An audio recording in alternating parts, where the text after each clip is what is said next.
Mine kind of started out a little unusual. Of course, my mother had called a couple of times that day because she was going to be going out of town to visit her brother in Cincinnati. And she said, what are y'all going to do? And of course, I lived in the mobile home with my husband. And his name was Michael, or is Michael, he's still here. But I said, I don't know. I don't know what we're going to do. You just never really thought it was going to happen to you. I remember watching the news and, hearing different things, but I guess I just didn't really take it that serious. And Michael was out on the front porch and he was taking pictures just of the sky and stuff. But I remember having the TV on in the back section that was added onto the mobile home, and it said, it's on Henryville Otisco Road now, take cover. I remember going to the front porch. I opened the door and I said, Mike, it's on our road. And I looked up and there it was. It was coming up over the garage. So we went to the center of the mobile home. I had my dog in my arms and just kind of holding her like this. And I was facing, our mobile home is like this, and it's coming this direction. And my husband says he remembers watching the front part disintegrate. And I said it didn't make sense because I watched it come up underneath the bedroom floor. And that's where they met. And I just remember leaning back against the door. I remember screaming out one time, just, oh my God. And it's like, you went up, and I said, for whatever reason, the Lord let me really be a part of this, because I said the inside, the top part, even though it lasted seconds, I could see my husband on the top. He never came inside. But I said the top part was like a spinning washing machine on a spin cycle going 174 miles an hour. It's just, you see the silver lining, but yet I could see the sun. And I remember dropping down to the bottom, and the bottom is where it got really crazy, because there was massive amounts of debris that I was just dodging. But then it started to thump me on the ground, and I remember being picked up and slammed and picked up and slammed, and that happened 5 times. And on the 5th one,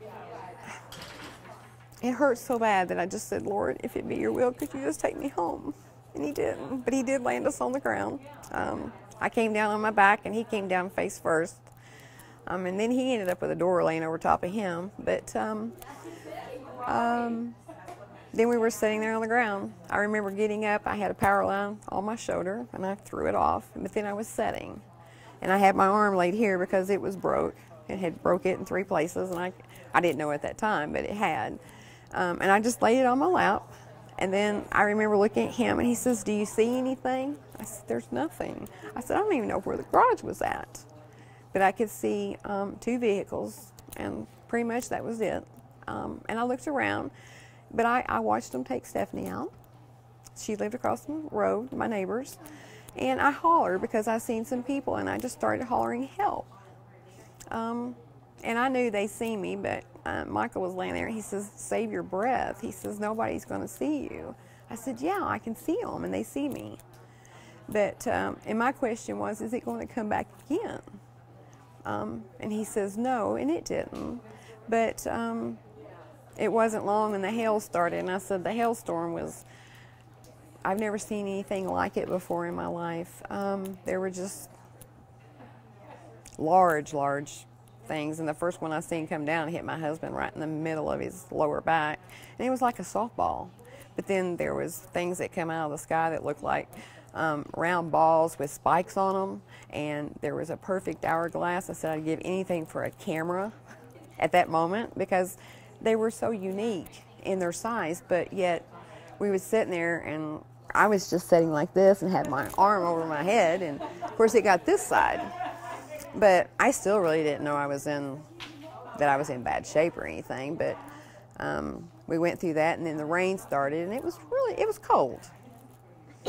But just sitting there and then waiting. You just had to wait. There was just times where you just sit there, and nothing happened. You just were very quiet.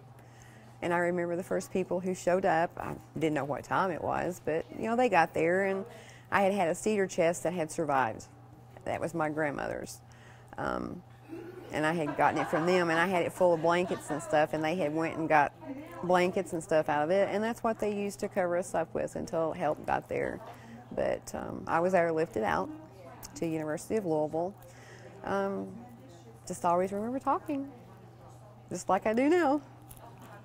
Of course, I was airlifted into the University of Louisville, and I went through the trauma unit. And at that point is where my husband and I became, I guess, detached, because he was in another section and I was in one section, and we didn't have the ability to talk to each other at that time. I had faced several surgeries for the wounds that I had from being inside the debris.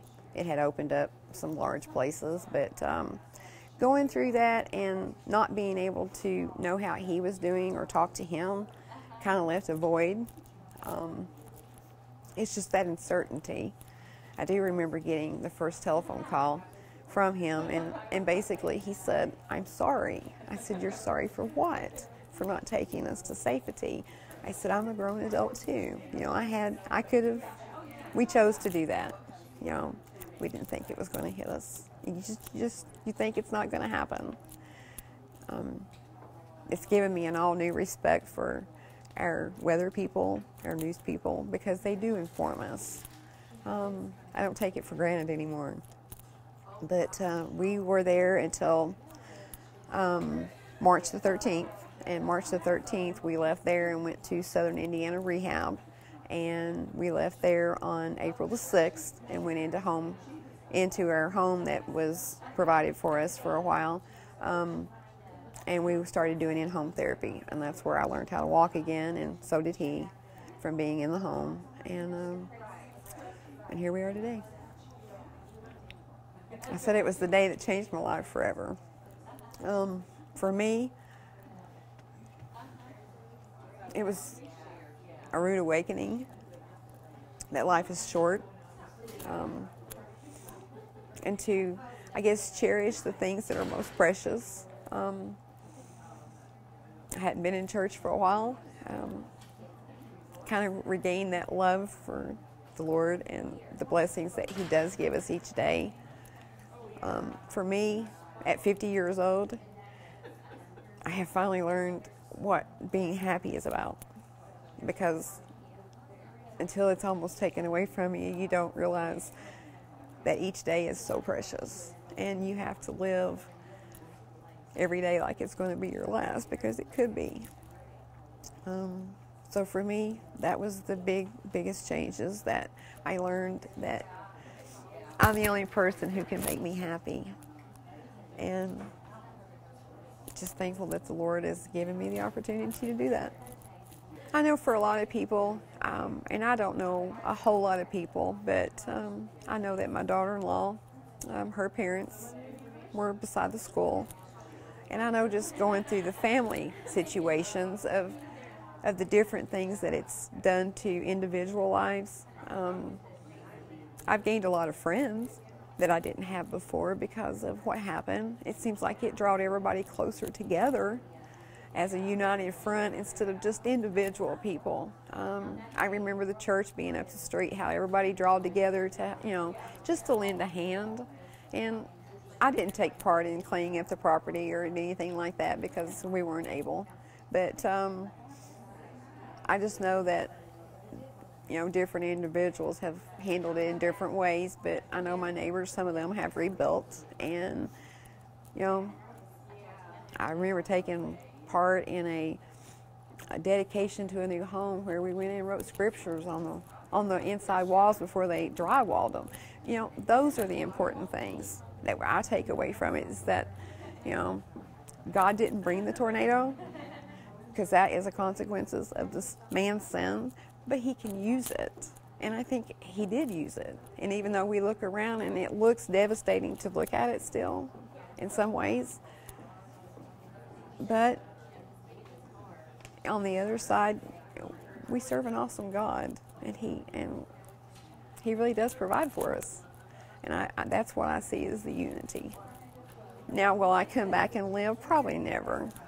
But I'll never forget it, because that was 10 years that was a part of me. and it made me, I guess, who I am. But through it all, I will never forget this place and for what it means to me now, to look back and say, wow, I was a part of that. And the biggest piece of information that I walked away from is that life is short. We have no guarantees of the next moment. It gave me appreciation of just of life in general, and that friendships, they're there. We don't always utilize them, but I have walked away with so many more friends and people that I will cherish forever because of the path that we've had to walk the last year. To me, that was the biggie. It's just being able to do that and learning how to just be happy with what we have, and to be thankful. Well, I still have some problems where I had suffered some injuries to my back. I do have a skin infection that is still lingering that I'm working with the University of Louisville still. I still see trauma. I could be facing probably a couple more surgeries. I broke my arm and they fixed it, and I have a steel plate in it, but now my wrist is broke. But I haven't decided to have surgery yet because I'm not sure, do I want to risk losing my hand? Right now I still have it, and God's blessed me with that. So I'm not sure on that, but it's just one day at a time. It's appreciate our people who are in positions of giving us information, to take it seriously, because that's what they're trained to do, especially our weather people. I just have a new appreciation for them and for what the hours that they put in and deliver to us day in and day out to inform us of what's going on around us. And to, I guess the biggest thing I could say right now is take it serious. If it's coming, take it serious, because you don't know if it's going to, it might not be in your path, but it could end up in your path. I really, really, truly want to thank March to Recovery for what they did. I know they're not always in the limelight, but they played a very, very important part in where I'm at today. And I just want to say thank you. And thanks to the medical people out there, because without them, I wouldn't be here today. It's just, the many different aspects of people in our health care, or just like my helicopter ride. Those people were important that day. They played a big part in our rescue effort. And those are the people that I just want to say thank you. Thank you for what you did.